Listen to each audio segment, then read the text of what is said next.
Good afternoon, everyone, and welcome to the August presentation of the Greater Reading World Affairs Council. It is my privilege today to introduce Michael O'Hanlon, whose topic is going to be America's Security Alliances. Michael is a senior fellow and director of research in foreign policy at Brookings, where he specializes in U.S. defense strategy, the use of military force, and American national security policy. He is an adjunct professor at Columbia, Georgetown, and George Washington, and a member of the International Institute for Strategic Studies. He also serves as a member of the Defense Policy Board at the U.S. Department of Defense. He was a member of the External Advisory Board at the CIA from 2011 through 2012, and is currently writing a book provisionally entitled Military History for the Modern Strategist, America's Major Wars Since 1861. Michael's recent books have included The Art of War in an Age of Peace, U.S. Grand Strategy and Resolute Restraint, Defense 101, Understanding the Military of Today and Tomorrow, Risking Great Power War Over Limited Stakes, Beyond NATO, a New Security Architecture for Eastern Europe, The Future of Land Warfare, and Strategic Reassurance and Resolve, U.S.-China Relations in the 21st Century. There are other books, and in addition, Michael has written several hundred op-ed pieces for major domestic and international newspapers. Michael holds a BA degree and a master's degree from Princeton, and with that, Michael, I welcome you, and we look forward to your presentation today. The floor is yours. David and Mike and everybody, thank you and greetings from Washington, where the swamp is starting to show some signs of fall and a little less oppressive. I hope that's true up in Reading as well. And as a neighbor, both with my New York State background and my Washington residency, just wanted to say a big hello.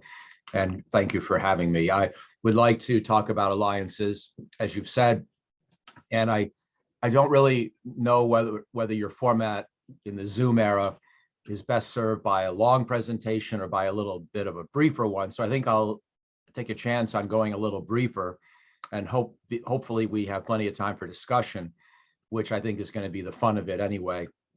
I look forward to your thoughts and reactions on America's alliances. I think the way to frame this kind of a conversation with a big topic is to, sort of maybe create a bit of a point counterpoint or almost a mock debate I'll have with myself and then with you about whether alliances are more good or more bad for the United States. And I think they're good.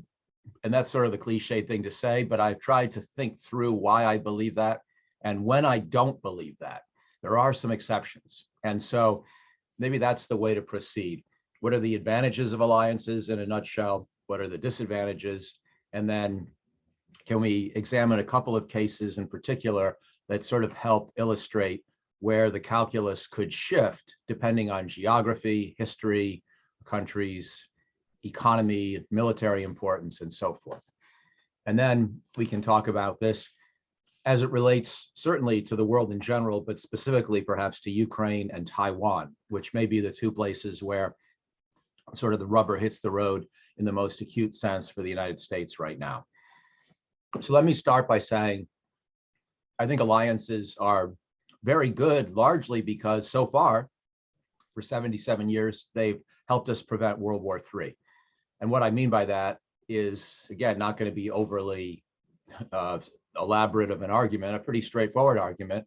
The basic case I would make is that World War I and World War II both happened when the world's alliances were either weak or designed really to serve the predatory ambitions of the participants, as with many of the ententes and alliances before World War I. And the United States was disengaged at the cusp of both World War I and World War II. Today, and really ever since the late 1940s, we have stayed engaged in the most powerful, important countries of Western Europe and Eastern Asia. So if you think of the broader littoral region of Eurasia, we decided to create NATO, the US-Japan alliance, the US-Korea alliance, US-Australia alliance, and to make these durable and to back them up with deployed American military forces, even in peacetime, to show that it was very, difficult to imagine a circumstance where one of those parts of the world could be attacked by an aggressor and the United States would not feel immediately engaged and immediately inclined to respond. And so former Secretary of Defense Robert Gates used to say, we have a perfect record of predicting future wars. We always get it wrong. We never get it right. But in some ways, the flip side of that argument, and it may be a little more fair way to describe our overall legacy of the last 77 years, is that in those places where we really try hard to prevent a recurrence of war, we actually do pretty well. And therefore, by anticipating the possibility, we render the chance of war much less than it might have been otherwise. And therefore, wherever a war does break out, it's not in those places we were trying hardest to prevent it. And so, yes, we're surprised. So in that sense, Gates is right, but he's failing to acknowledge the flip side. And of course, that wasn't really his purpose. I'm not criticizing him. He was making a different kind of observation. But I would still make the central argument that our alliances really have helped solidify, and congeal and protect most of the world's 10 or 12 major economies and militaries all into one common alliance system since the end of World War II. And that's been very good.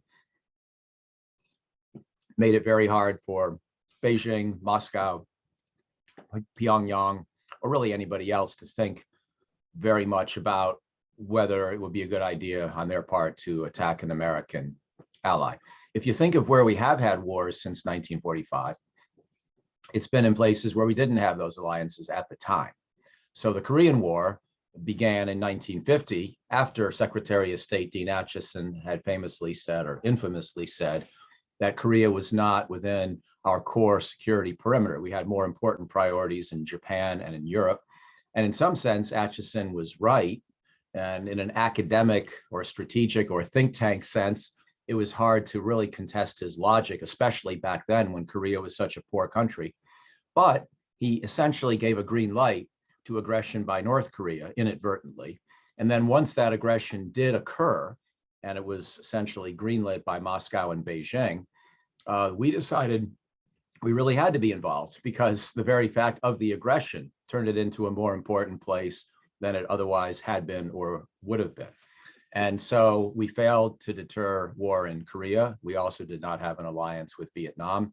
We also did not have an alliance with Iraq or Afghanistan. And those are the places where we wound up seeing aggression occur by one of those countries against an American friend, let's say Kuwait, or against an American, friendly government that at least we preferred to the communist regime, for example, in South Vietnam by the North Vietnamese and their allies and the Viet Cong.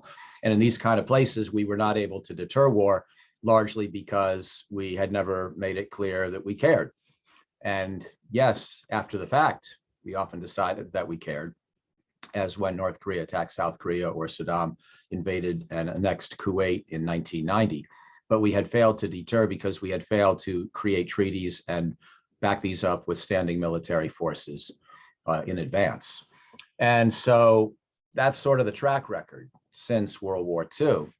And it gets to the second point I was promising I would make about where our alliances perhaps not so desirable. I'm not really saying that we should have fundamentally had different views about which of these potential victims of aggressors might have been American allies in advance. For example, Kuwait in 1990 was an important oil producer, but not exactly the kind of regime we most wanted to be affiliated with, especially when we had seen democracy and an end to tyranny begin to unfold begin to arrive and things begin to improve in Eastern Europe with the fall of the Berlin Wall the previous year, a process that we're all thinking today of Mikhail Gorbachev, God rest his soul, and all he accomplished in ending the Cold War. This was a period when we wanted to celebrate democracy, not reinforce, shakedoms in the Middle East.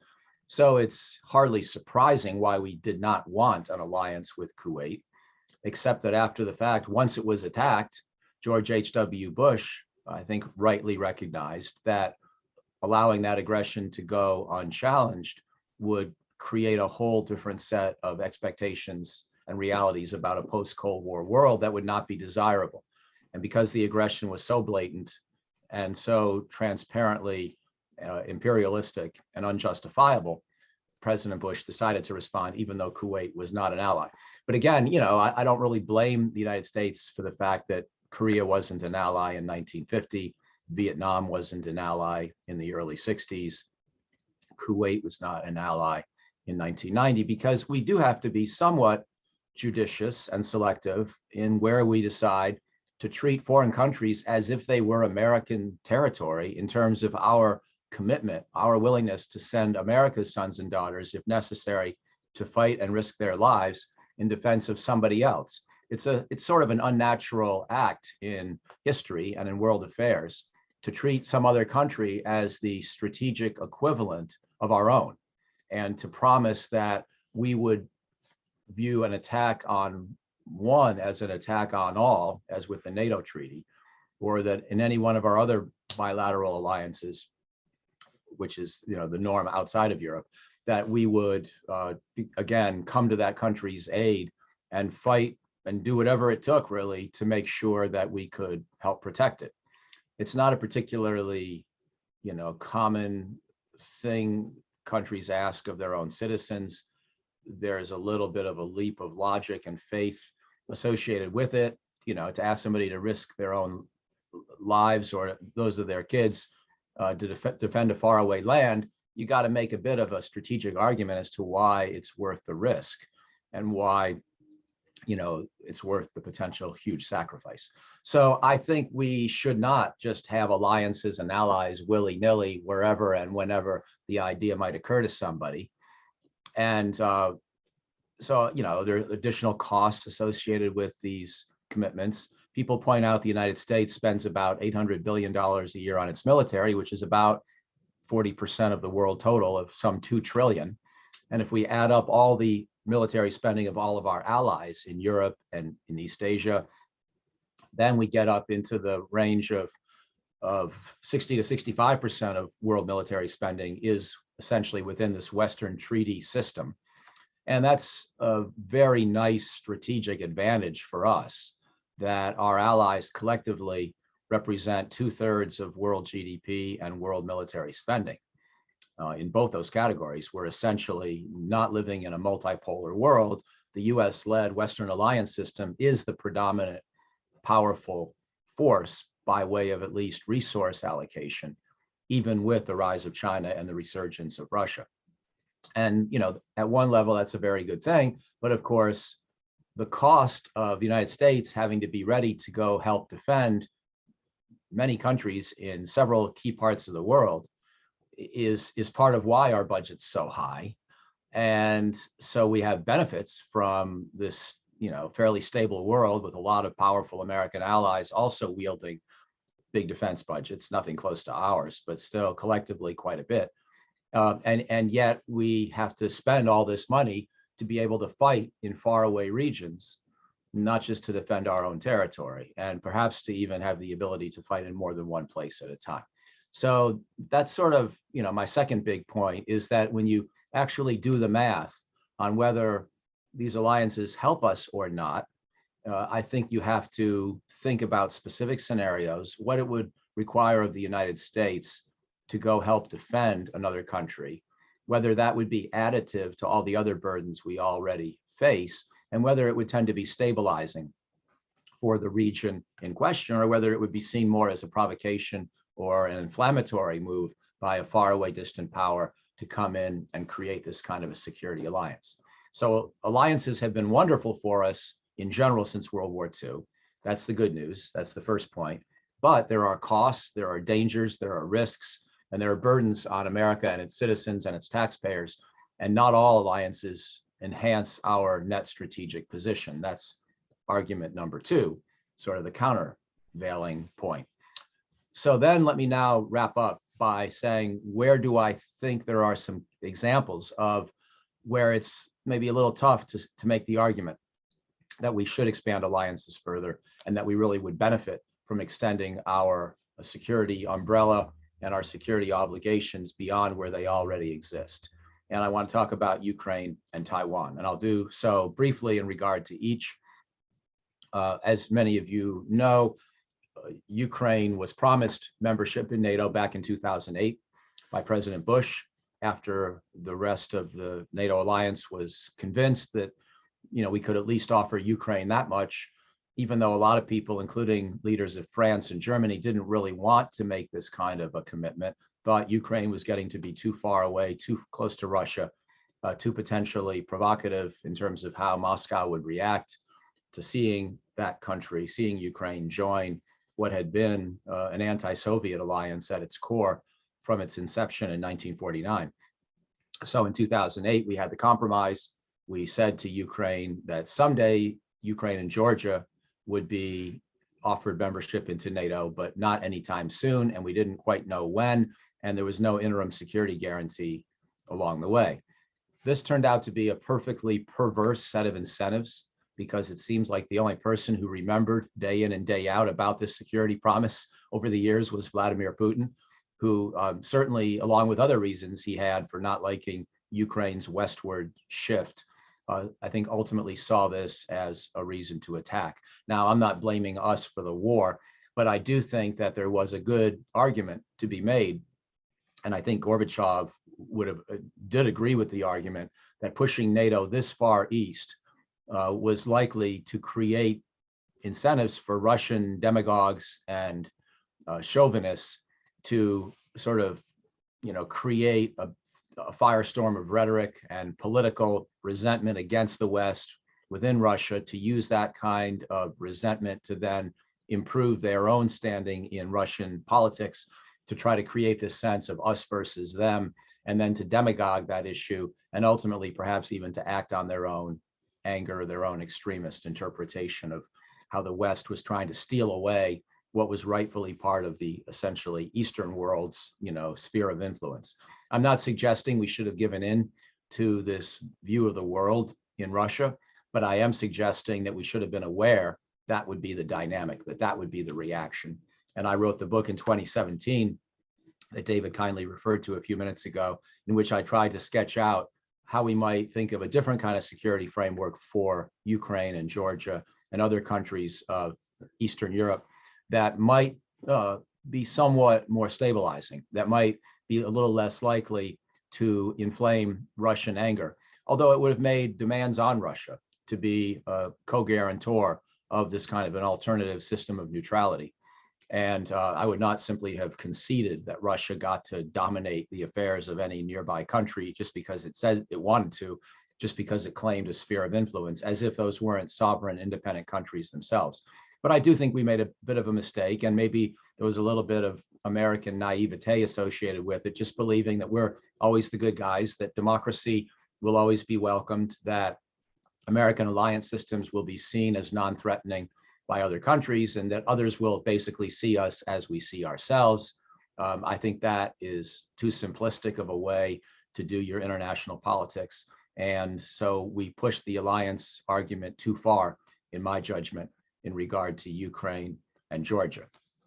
Now, at this point, Ukraine's not going to be in NATO ever in the future that I can see. And so in a sense, I think we've come to realize how much we didn't really mean it, or at least how much it wasn't really a top priority for us to say that someday Ukraine should be in NATO. And by the way, I apologize if I'm offending any Ukrainian Americans who may be in the audience, Georgian Americans. I recognize that I'm giving sort of a, America first kind of view of the world in a sense, and trying to argue that, from an American self-interested point of view, extending our obligations as far east as Ukraine was potentially not something that was going to serve our own interests. And I understand why Ukrainians would feel differently, but I would also point out that if you go back to the North Atlantic Treaty, the Washington Treaty of 1949, Article 10 talks about the opportunity for other countries to join NATO, and this is often shorthanded or simplified into what we call the open door policy on NATO. But Article 10 explicitly says that membership should only be considered for additional countries when bringing them into the alliance would be stabilizing for the broader North Atlantic region. It's not an unconditional open door to anybody who wants in. We have to do a strategic assessment as to where we think that the overall reaction of the region would be such that bringing this country into the alliance would be a net plus for the overall good of the North Atlantic region. And I think that's fairly clearly not the case with Ukraine, at least the way we handled the situation. Some people would say we should have just brought them in right away and just, stood up to the Russian bear right off the bat, not engaged in this protracted period of uncertainty and hand-wringing. And I think you can make that argument, although I also think it's possible that Putin might have tried to preempt us back then, try to do some things even before the NATO membership process could be complete, so that he could destabilize Ukraine before it would even be inside of NATO. Or alternatively, maybe he would do covert things on a larger scale. So I'm not sure it would have worked out happily, even if we had tried to bring Ukraine into NATO immediately. In fact, I'm pretty sure it would not have worked out well. But that's an interesting debate. What I think is pretty clear is that this sort of getting NATO half pregnant with the idea of a future Ukraine membership was not a good idea. And we've now seen the results. So one more case, and maybe the more important one to discuss, and therefore the more appropriate one to finish on, because it's the place where we haven't yet really, sorted out our thinking completely, and where there still hasn't yet been a war, but there could be. And of course, this is in regard to Taiwan and China's claim that Taiwan is a renegade or, lost province that needs to be reunited with the motherland, and the longstanding U.S. policy now going back to, the 1970s under Nixon and Kissinger, that basically swapped our allegiance. And then we decided to recognize mainland China as the one China, or at least the sort of political entity that we would deal with in Beijing. We de-recognized Taiwan, but we also passed a law saying we would watch out for Taiwan, try to enhance or promote their security, potentially even come to their aid militarily if they were attacked. But we've always kept that ambiguous, allowed it to be a matter of judgment, whether a given crisis or conflict necessitated American involvement, whether we thought that Taiwan itself had provoked the war, in which case perhaps we would not be bound to come to Taiwan's defense, and never creating a Senate-confirmed, Senate-ratified treaty with Taiwan. In fact, not even having official U.S. diplomatic relations with Taiwan for 4 decades now. So in this case, we have a policy of strategic ambiguity. Some people have said we should change that, because now the more important problem with the Taiwan issue is not in equal parts, the mainland attacking or Taiwan declaring independence. That used to be the conundrum, that we had to have double deterrence of both Beijing and Taipei. But now we're really more concerned, or at least some strategists say we should be more concerned with China. And because of China's greater strength and also more threatening rhetoric of late, saying by President Xi wanting to really resolve this issue soon while he's in power in Beijing, that because of this more menacing posture by China, that we would be better advised to be unambiguous and have a policy that says we would come to Taiwan's aid, irrespective of how any conflict might begin. I don't agree with those folks. For one thing, what they're proposing would require a treaty. Only the Congress can declare war. Only Congress can make promises that would imply or require an American entry into a war. I don't think it's constitutional for a president just to sit in 1600 Pennsylvania Avenue and make that kind of a decision or a proclamation on his or her own. So I think advocates of that policy are skirting over some tough constitutional questions. I also think they're skirting over some difficult military realities. Just the fact that we might say that we're going to defend Taiwan doesn't mean we actually could.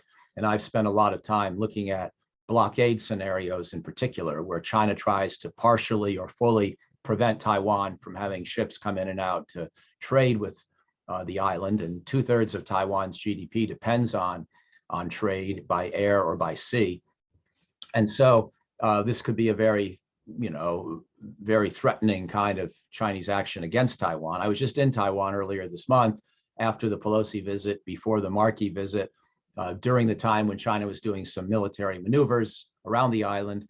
But China, was not sinking any ships. It wasn't really fundamentally impeding maritime traffic or air traffic. And it was really just sort of trying to send a message. We could do more of this if we wanted to. But if they did put their mind to it, a blockade, I think, could be quite difficult.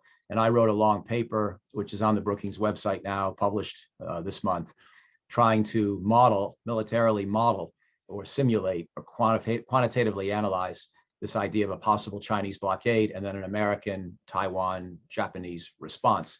And again, I don't think you can predict who's going to win that war. So strategic ambiguity is therefore in some ways more consistent with military reality. And so saying we're going to defend Taiwan no matter what, again, ignores the role of Congress in making that kind of a promise, ignores the fact that we might not be able to successfully defend Taiwan.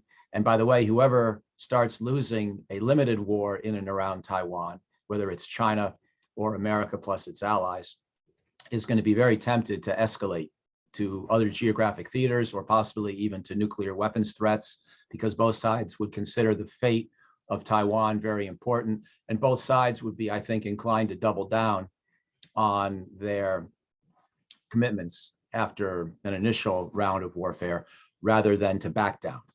We see that human tendency with Putin and Zelensky in the Ukraine war. We admire it with Zelensky. We tend to detest it, as I think we should, with Putin.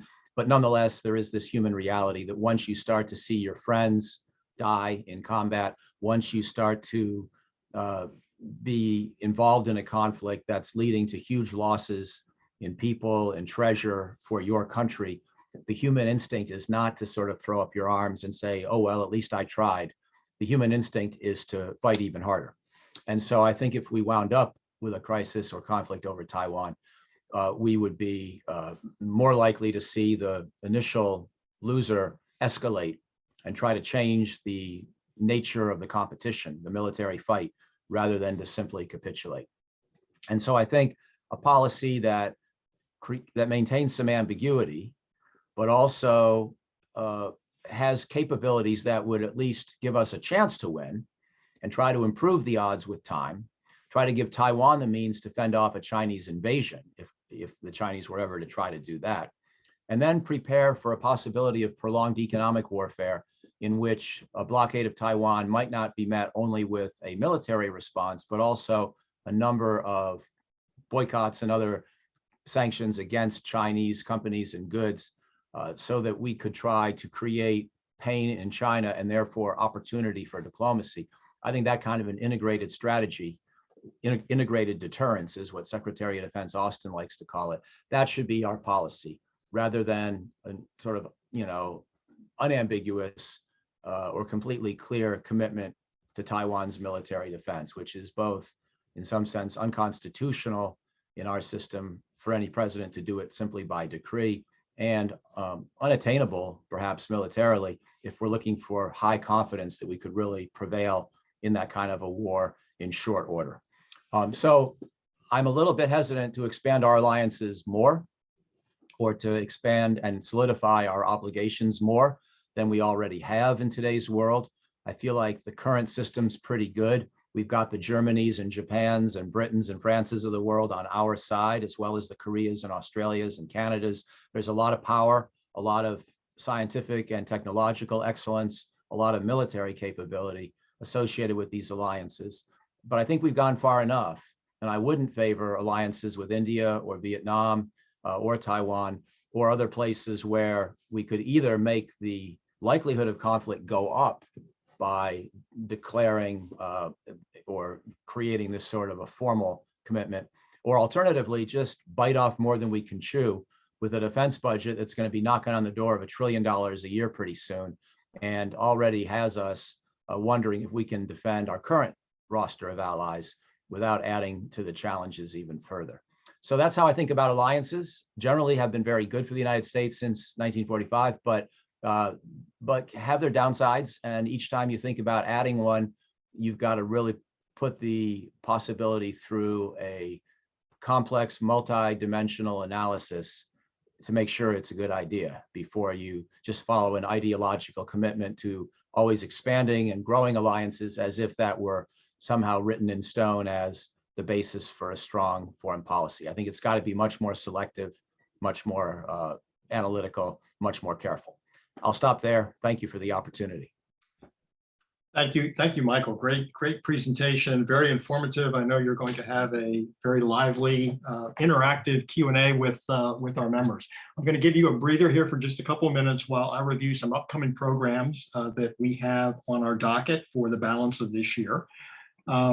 So starting in September, we will once again be live. We are going to hold our live presentations this fall at the recently renovated Legends Restaurant along the 5th Street Highway, just south of the old Fairgrounds Mall complex. You can register for our in-person programs the same way you've been registering for our virtual programs, or you can do it the old-fashioned way by calling our number or by sending an email.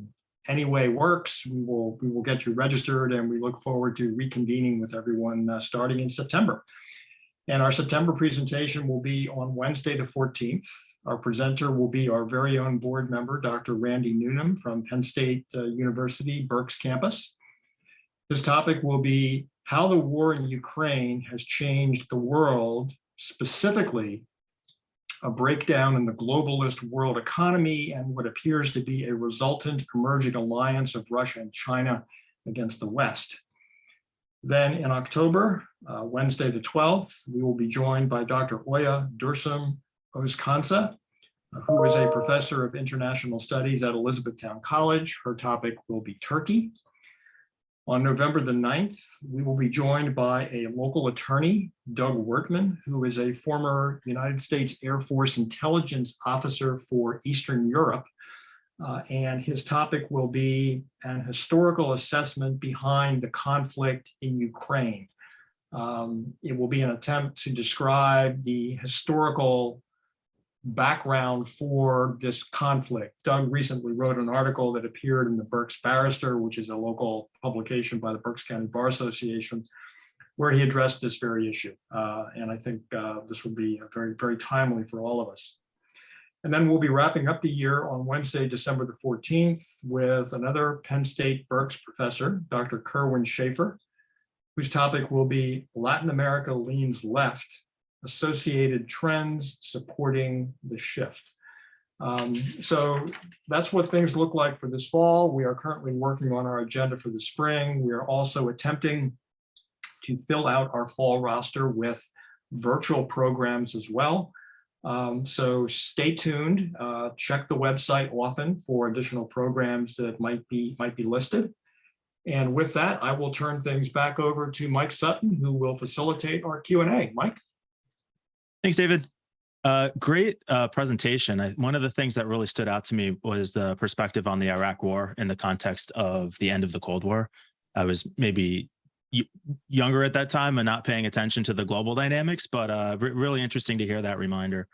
So looking back to the beginning of the invasion in Ukraine war, there were calls for more direct intervention, possibly sending troops in, possibly trying to enforce some kind of a no-fly zone. I feel like you addressed that. One of the other consequences we were aware of was the impact on energy costs, particularly in Germany because of their dependence on natural gas coming out of Russia.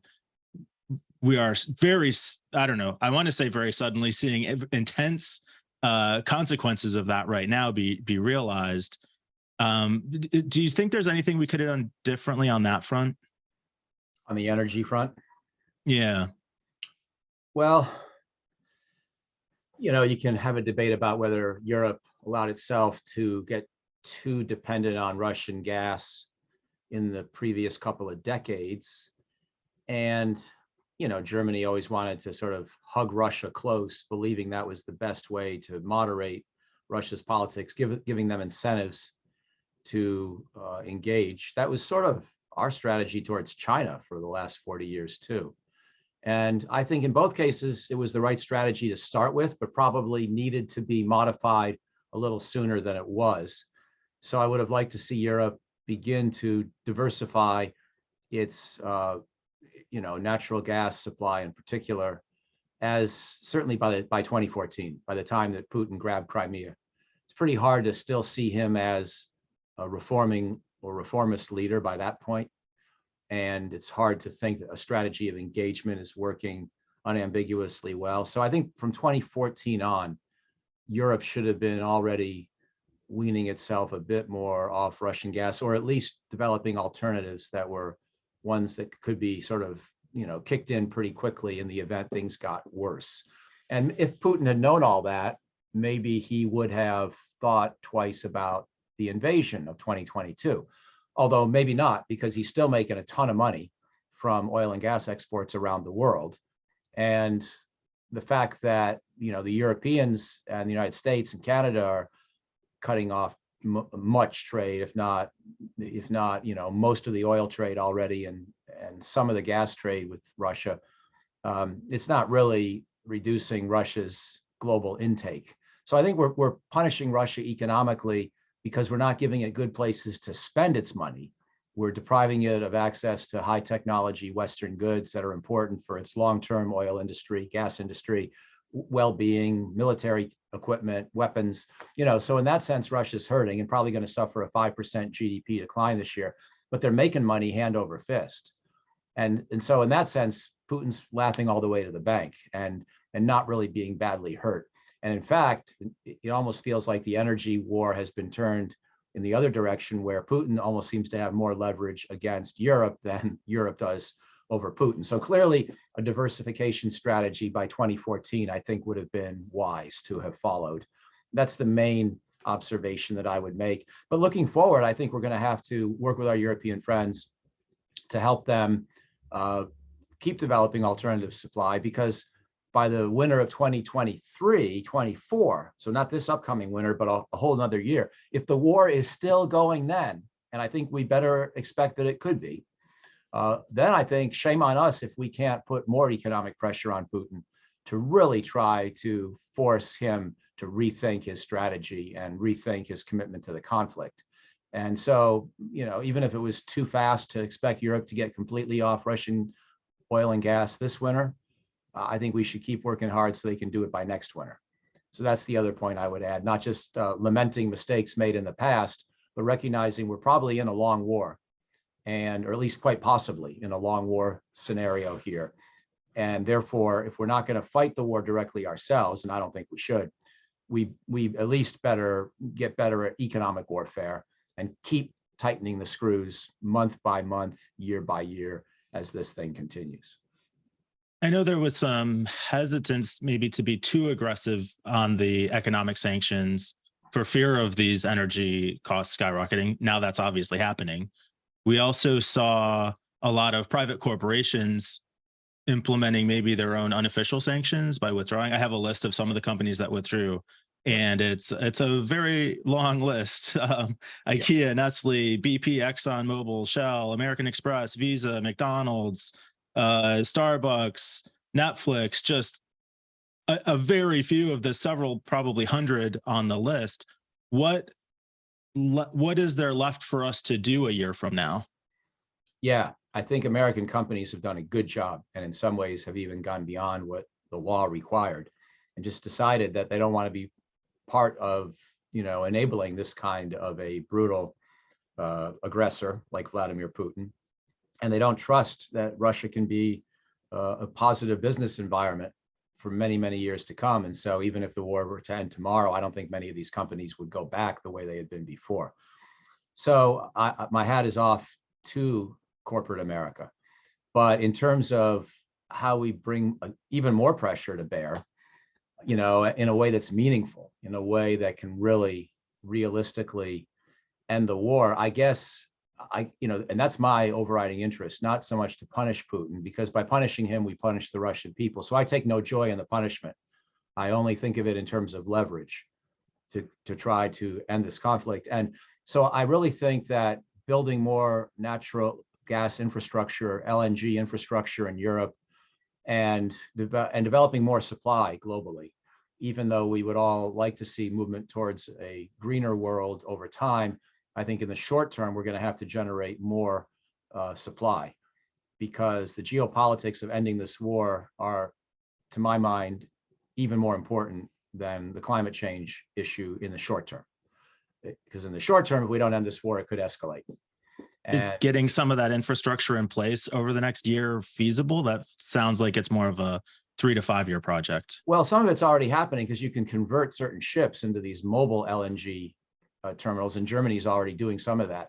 So the answer is yes, and yes. You're right that it's often a 3 to 5 year process to build from start to finish a full LNG conversion facility. And it's also often a multi-year process, as Pennsylvanians know well, and others, to open up a full fracking kind of operation or otherwise expand global natural gas production. It's, there's going to be an exploration phase, and unless you know where a well is and can quickly move in, there could be supply chain limitations on how fast you can expand production here or elsewhere. So I think it's something we're going to have to keep ratcheting up, but we should tell Russia that we're committed to keep doing this until the war ends. And so the sooner he's prepared to end it, the fewer sanctions will be imposed on him. And I think that's what we need to, that's the way we need to think of sanctions, in terms of creating leverage to end the war, as opposed to simply inflicting retribution. I don't have any particular problem with a little bit of retribution, even though it hurts innocent Russians more than it hurts Putin. But I really want this to be seen as a mechanism to force Russia to rethink its war goals. And by the way, I'm not sure that there is a compromise on territory that both sides could accept right now, because Russia doesn't want to give back all of Ukraine's land and essentially, throw away its purpose for fighting this war. And Ukraine, however, thinks that it should have all of its own land back, quite understandably. So the only way I can think that this works out is, first of all, there has to be more fighting this fall, at least, to see who has the upper hand. And I hate to say it that way, but it's true. Both sides think that they have the upper hand, and whenever that's the case on the battlefield, the task for a peace negotiator is almost impossible.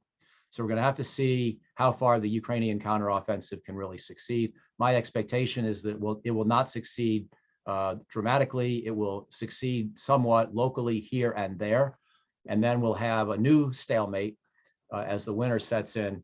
And the question is, could you imagine not letting Russia keep all that land permanently, but perhaps having some areas like Crimea that are shared sovereignty, or that are finessed for 20 years until there can be a referendum, or in some other way use creative models to find solutions that won't be perfect for anybody, but are sure better than multiple years of the same kind of fighting. I got one more question on energy independence, then we'll go to questions from our members in the audience. I do see Randy's got his hand raised. I'm going to assume that means you want to come on and actually ask a question live, Randy. If I'm misinterpreting that, then let me know in the chat. And also to Tom Schmoyer, you submitted a question in advance and it looked like it got cut off. So if you want to re-answer that in the chat, then I'll get to that too. So we'll do that in just a second. In terms of energy independence, I've heard you say, talk about the necessity of U.S. energy independence. My understanding is that for the past couple of years, we have been a net exporter of oil and gas.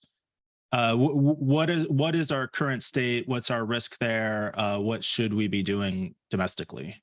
Well, I think on this one, we're in pretty nice shape, compared to certainly when I was young and when, energy seemed to be such a problem for our country, our Middle Eastern dependencies and so forth in the 1970s and thereafter.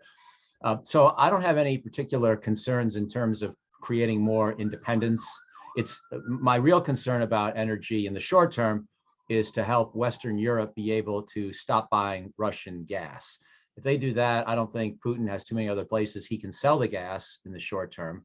It really hurts him more than cutoffs of the oil trade, where he can find alternative buyers more easily, because it takes him multiple years to build up the infrastructure to export gas to places where he's not selling a lot right now.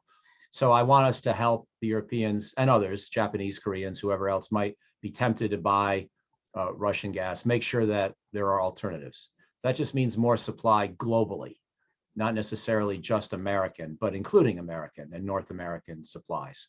Secondly, over time, I definitely feel, and this is a different topic, of course, and you've got better people than I to talk about it, but we do need to keep working hard on climate issues. And so even if in the short term we need more supply, in the long term we need to change the economic incentives to use somewhat fewer hydrocarbons. And I'm in favor of a revenue neutral carbon tax, where essentially, you know, each one of us has to pay higher taxes on our fuel, what have you, whenever we're using hydrocarbons. The government collects all that money, and then it pays each one of us our own proportionate share of that revenue. So it's not treated as a new source of government funding. It's not seen as just an additional net tax, because many people will get back more money than they spend. But there'll be incentives for everyone to use less oil and gas. And a lot of economists have written in support of this. It's a simple concept. It creates market pressures to move more towards renewables. And I think we should do that, even though politically it's very hard. So those are the kinds of ideas I would favor on the energy front. Yeah, I think we're even seeing the oil and gas industry coming around on carbon tax, which I guess makes sense for them because, as you mentioned, it kind of sends the costs down to the consumers for good or bad. At least it's being addressed. So I am going to roll the dice on trying to bring Randy in, both that I'm interpreting his hand raised correctly and that he has a question for us. You there, Randy? Yes, I am. Thank you, sir.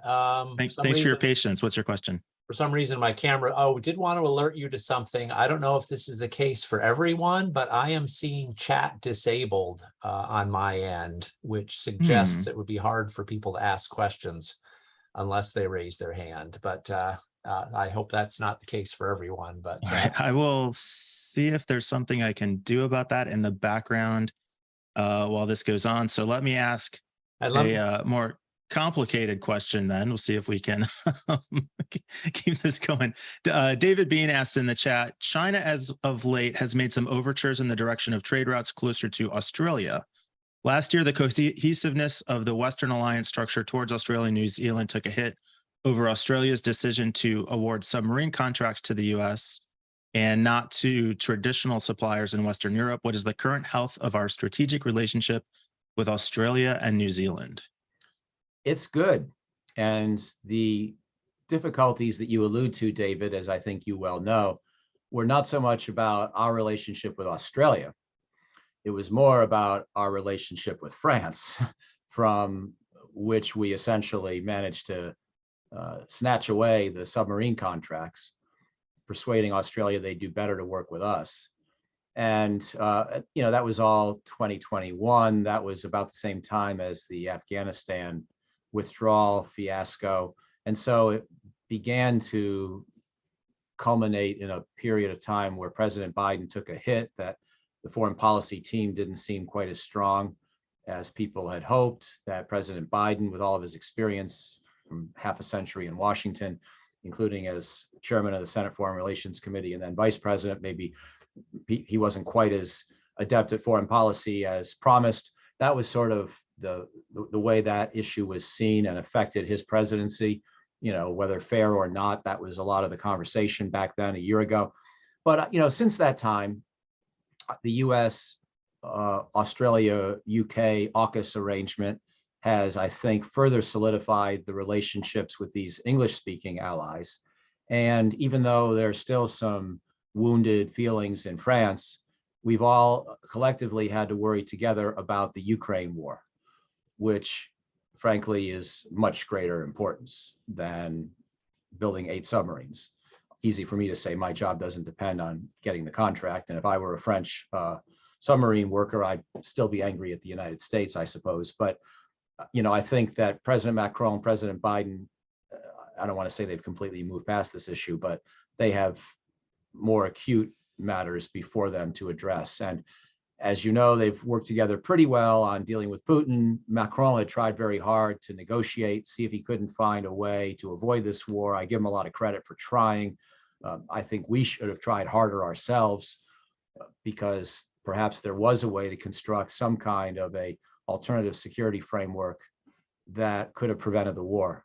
Again, I'm not blaming us for the war, but I do think that Putin being who he is, some of his inner circle being who they are, they were likely to see this kind of NATO membership and possible EU membership for Ukraine as just something they couldn't swallow. Anyway, that's where the issues really have been, and not so much the US, Australia, US, New Zealand alliances. Those are in excellent shape.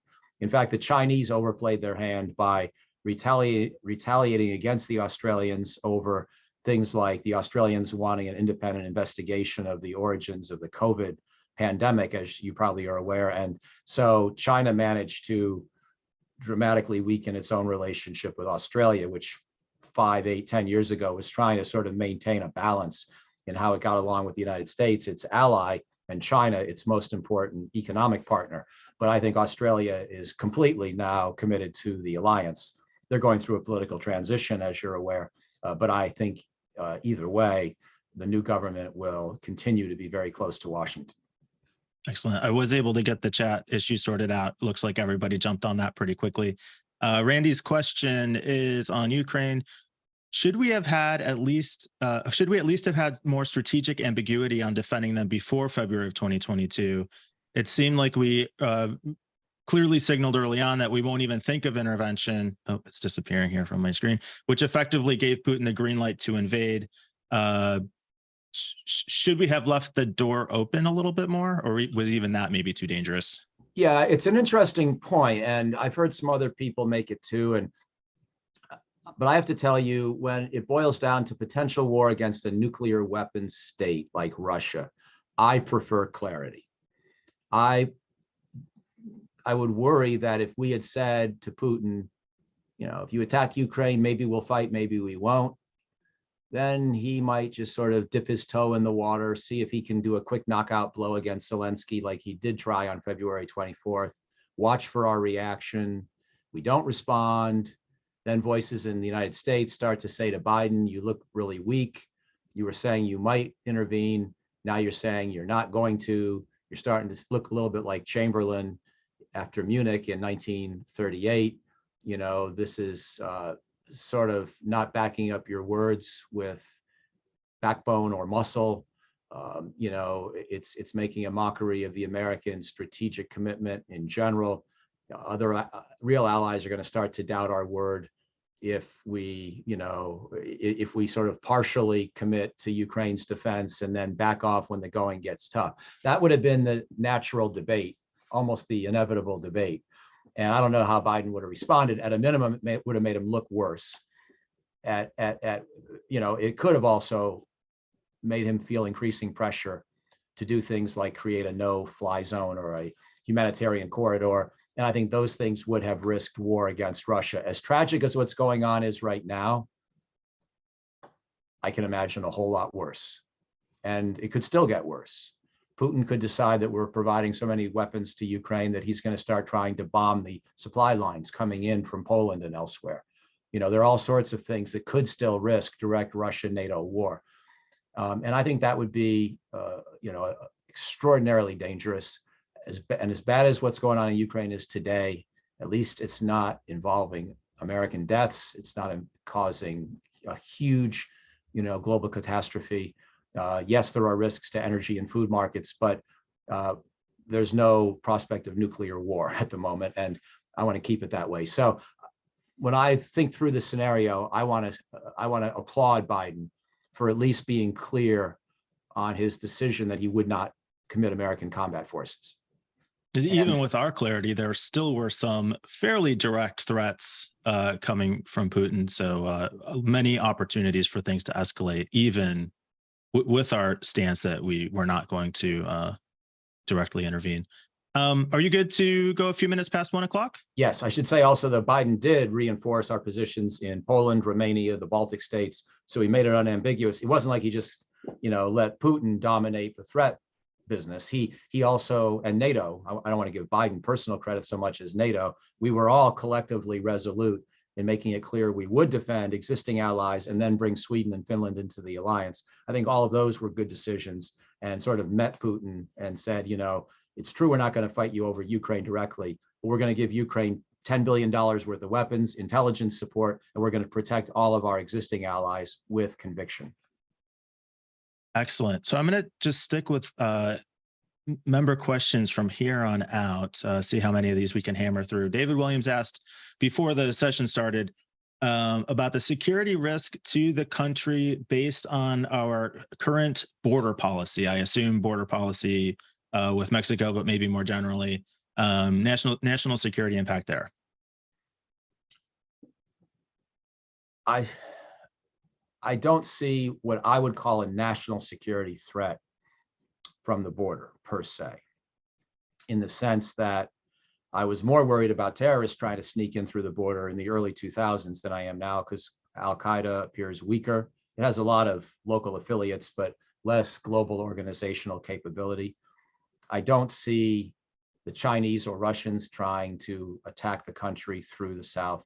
So yes, there are certain risks, and Donald Trump and others have talked about them, to our own specific well-being. I'm not in favor of undocumented and illegal immigration, but I don't think of it so much in national security terms in the sense of major cities or other targets being threatened by this. There are other societal challenges we face because of our immigration policies and problems, but I don't really think so much they're national security problems.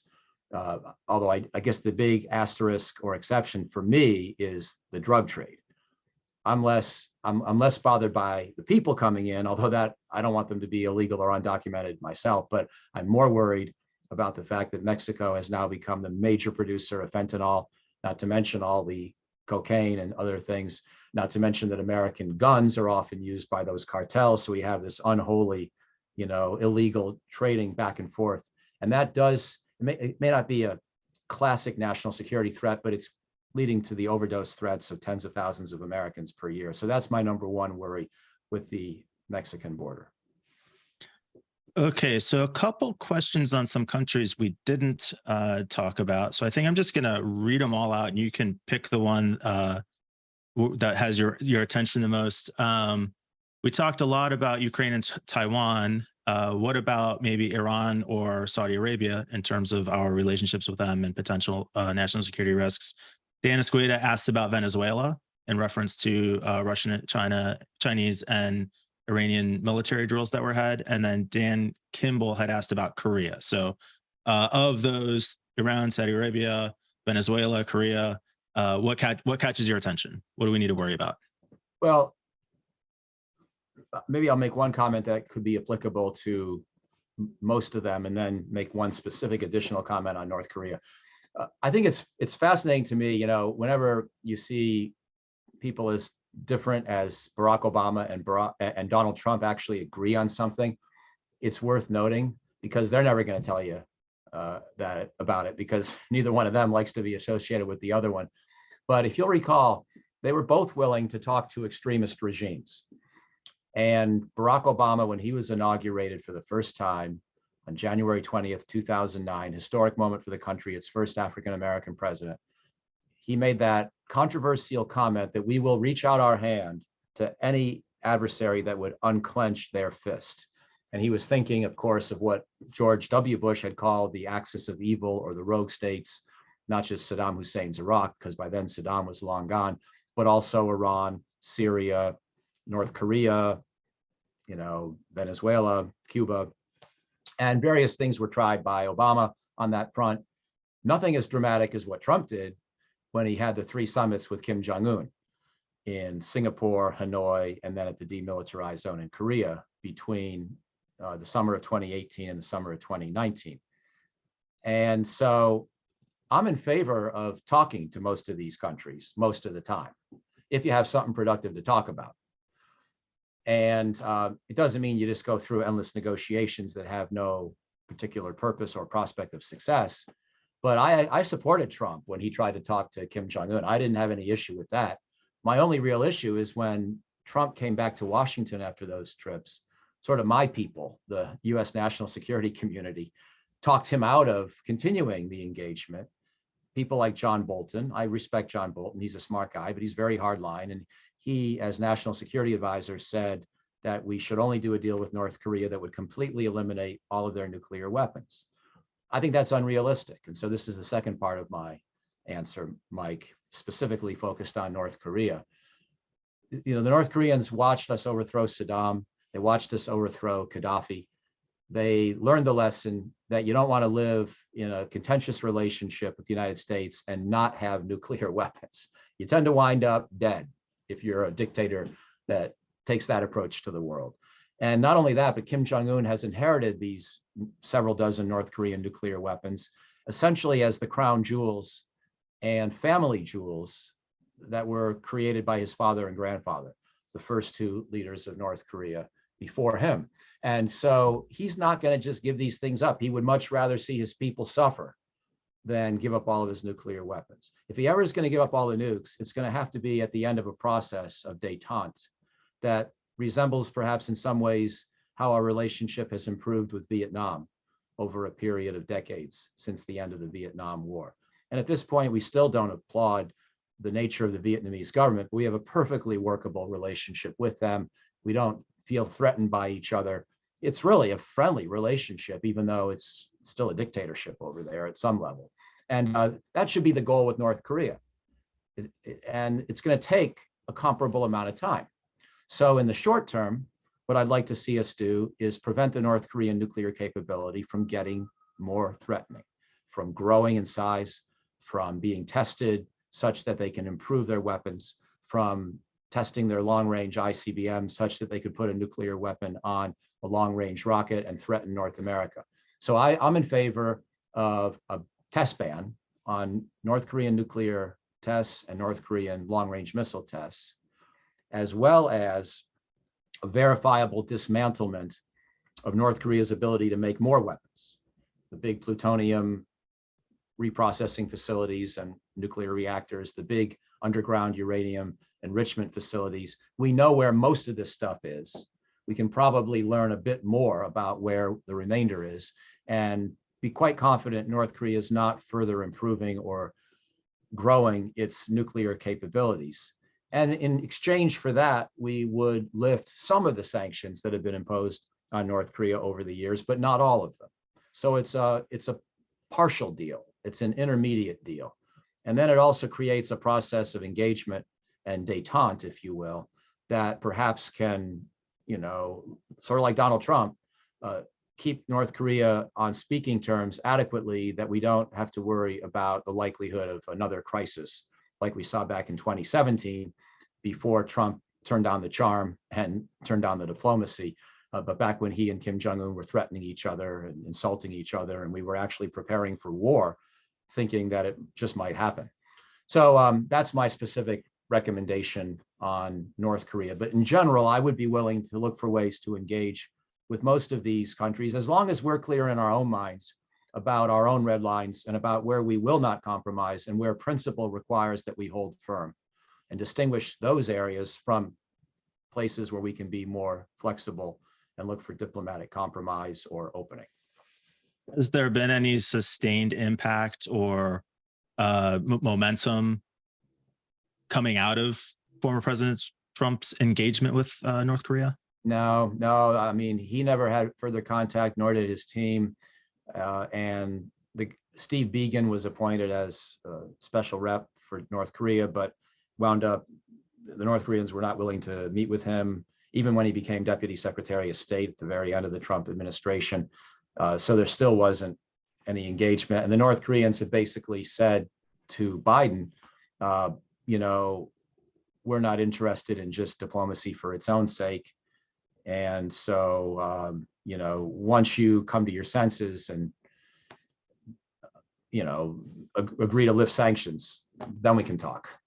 But we're not going to have a negotiation to sort of request, incremental tiny pieces of sanctions relief or a few million COVID shots or whatever other gestures of friendship you want to, send our way, even as you maintain this overall policy of very tough sanctions. We're not interested in a negotiation just for that purpose. So I think we have to think big. We have to frame the deal that we would propose in broad terms, in appealing terms to Kim Jong-un, and then maybe offer, even a Kissinger-like quiet diplomacy secret trip not by Biden, but by Jake Sullivan, the National Security Advisor, or Tony Blinken, the Secretary of State, and see if we could put this idea on the table and get some response.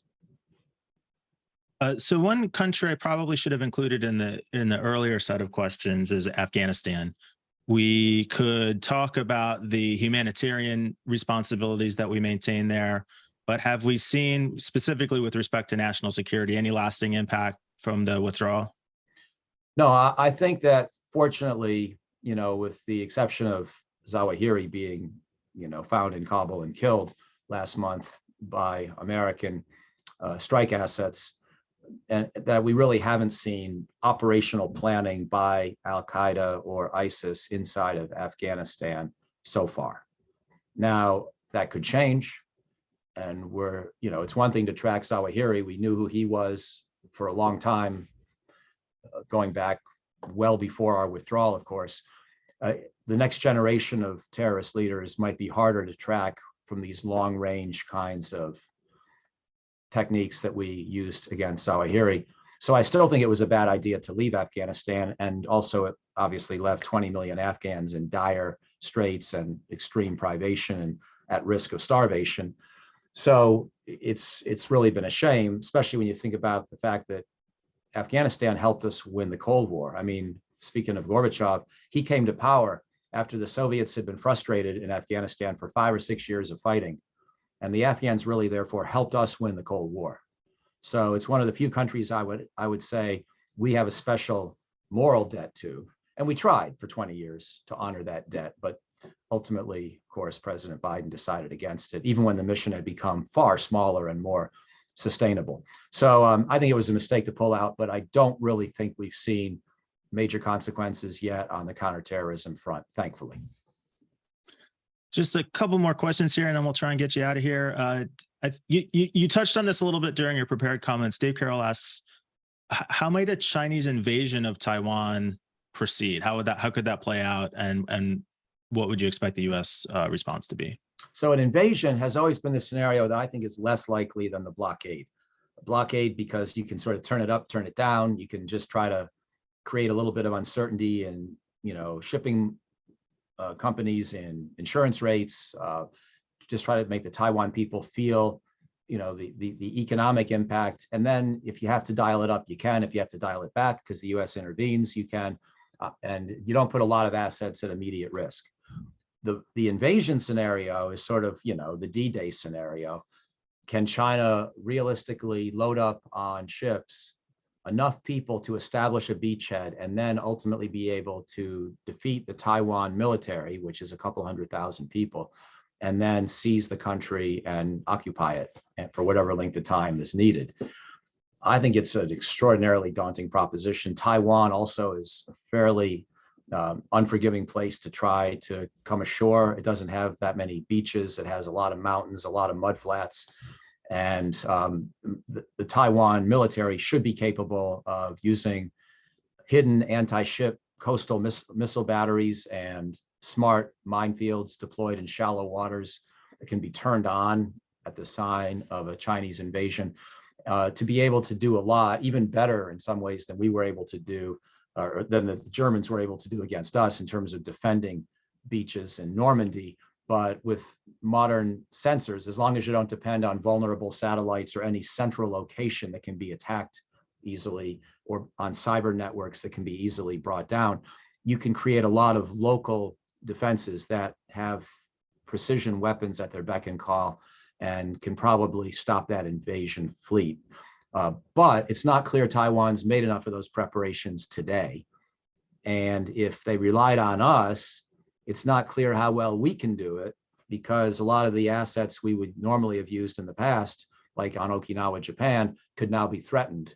the runways there could be destroyed in a Chinese missile strike at the beginning of this kind of an operation. So for China, the thing to do is probably to load up, a couple hundred ships with a couple 100,000 troops. And it's not clear they are anywhere near being able to do that in terms of their amphibious lift capability. Somehow pretend it's an exercise or otherwise, or wait for an American president who doesn't really seem inclined to intervene, or attack American military assets in the Western Pacific and hope that we will be driven out of the war, at least in the early days and weeks, and then they could move across the strait, seize the island before we can do anything about it. I think it's a half crazy scheme. And even with the improvements in the Chinese military, it's so hard to invade in this kind of a scenario. I'm sure we have some former Marines and Navy folks in the audience and may have their own thoughts. But as I try to understand this problem and look at the evolution of military technology over the years, I think it's getting harder and harder to do large-scale invasion. In fact, the Commandant of the Marine Corps, General David Berger, agrees. He doesn't even want to emphasize preparations for amphibious assault the way the Marines used to do. He's a very controversial commandant, but he spends a lot of time thinking about trends in technology.